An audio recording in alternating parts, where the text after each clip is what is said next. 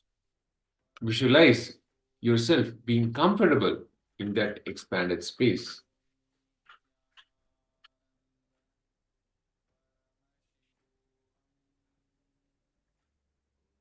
All the situations where you experienced that resistance inside you for your own expansion. Relive all of those situations and complete with them. And visualize yourself being comfortable in that expanded space. Whenever you encounter those situations again in your life, bring back the visualization to support you to expand smoothly. Expansion is life. When you constantly expand and take more and more responsibility, you have the power of feeling. With that, we'll enter into the next session, manifesting the powers.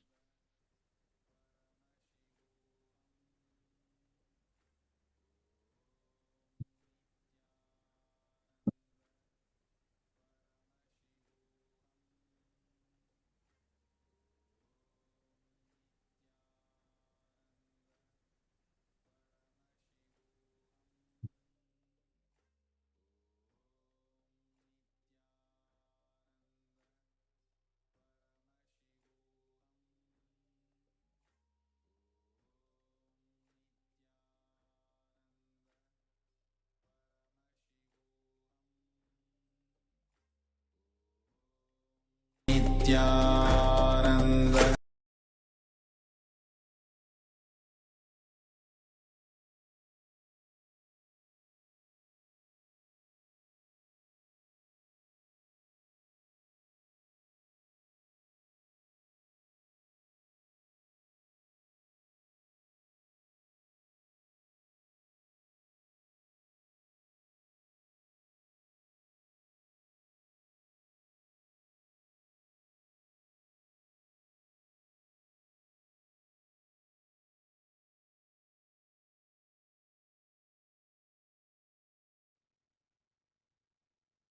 Now, with this powerful space, we'll enter into the power manifestation.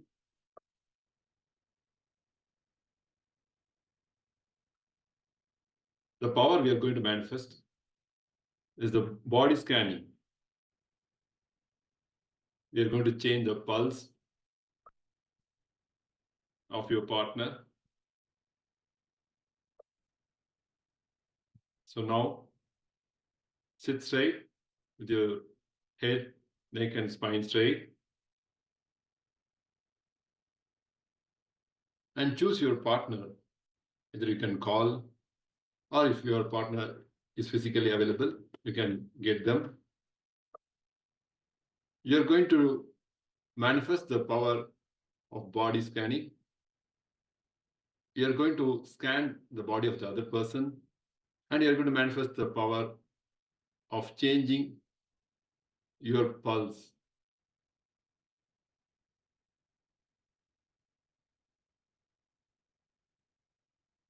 Now, get a powerful cognition. You can take the Living Enlightenment book, and you can read out any page and get a powerful cognition.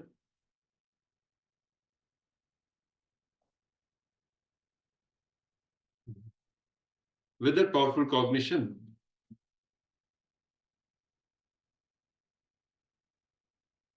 visualize Bhagavan Sri Nithyananda Paramashivoham in your third eye. Bring your awareness in between the eyebrow. Turn on the video recording.